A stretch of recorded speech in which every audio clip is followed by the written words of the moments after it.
রহমতুল্লাহি ওয়া বারাকাতুহু। সুধী দর্শক, আমি যে বিষয়ে বলবো আজকে সেটা হচ্ছে বাংলাদেশের প্রাচ্যের অক্সফোর্ড খ্যাত ঢাকা ইউনিভার্সিটিকে।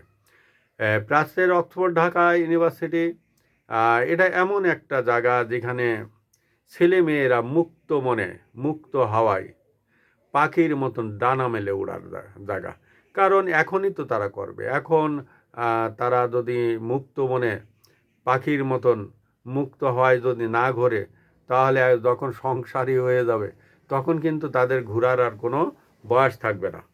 কারণ এই বয়সটা, এই টিনেজ বয়সটাই আছে ঘোরার সময়, এই ইউনিভার্সিটির সময়। সংসার যখন হয়ে যায় তখন সংসারের জোয়াল কাঁধে পড়লে তখন আর তারা কোনো কিছুই আর ভালো লাগে না, সংসারের দিকে মনোনিবেশ করে।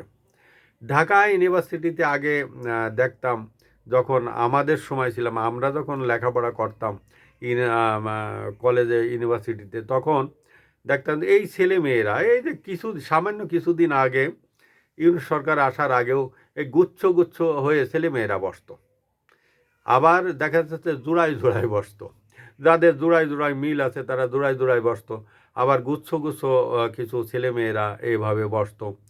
তারা চারুকলার সামনে দিয়ে, চারুকলা ইনস্টিটিউট সামনে দিয়ে বসতো। এখানে জাদুঘর আছে, জাদুঘরের সামনে দিয়ে বসতো। মানে এটা এই ছেলেমেয়েদের একটা প্রাণ ছিল এই এলাকাটা। এটা শাহবাগের মোড় থেকে দেখা যাচ্ছে টিএসসির মোড়, ওইদিকে বাংলা একাডেমিক মোড় পর্যন্ত, কবি নজরুলের কবরস্থান পর্যন্ত, দোয়েল চত্বর পর্যন্ত এইভাবে ছেলেমেয়েরা কিন্তু বসতো। ওদিকে আবার একটা মাঠ আছে, মাঠের ওখান দিয়েও ছেলেমেয়েরা বসতো।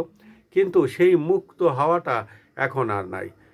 তারা এভাবে গুচ্ছ হয়ে বসতে বা এইভাবে জোড়ায় জোড়ায় বসতে ভয় পেত। আবার আর একটা সাইডের কথা বলি, সেটা শহীদ সোহরাওয়ার্দী উদ্যান, যেখানে সাবেক রেসকোর্স ময়দান।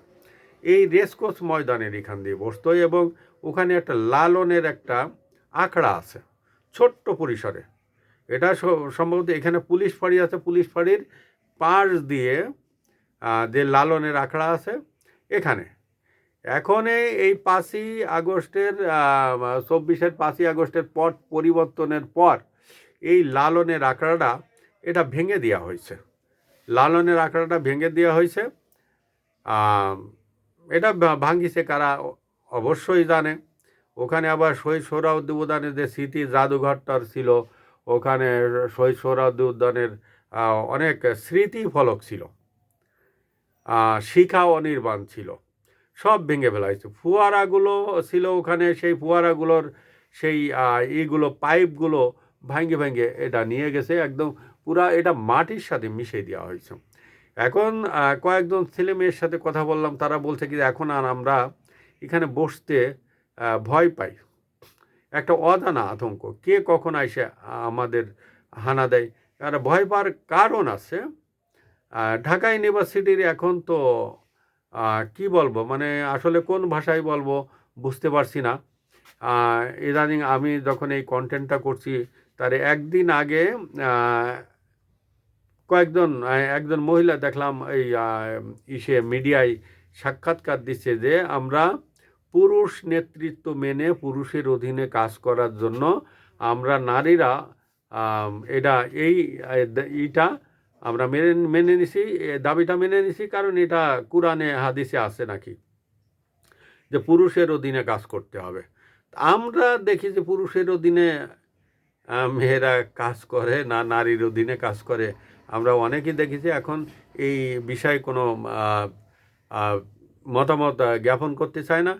কিন্তু সেই চারুকলা ইনস্টিটিউট, শহীদ সোহরাওয়ার্দী উদ্যান, এখানে যে একটা প্রাণ ছিল ছেলেমেয়েরা, সেই প্রাণটা এখন প্রাণহীন হয়ে গেছে। লালনের আখড়া নাই, লালনের আখড়া ওখানে চার দোকান টোকান বসাই দিয়েছে, ওটা ভেঙে চুরে একদম মাটির সাথে মিশাই দিছে। ঢাকা ইউনিভার্সিটির ছেলেমেয়েরা এখানে সম্ভবত প্রেম ঠেম করতো, এখানে ওই করে জোড়ায় জোড়ায় বসতো, এখানে গুচ্ছভাবে সেই বসাটা এখন আর দেখা যায় না। এখন ছেলেমেয়েরা ভয় করে যে তারা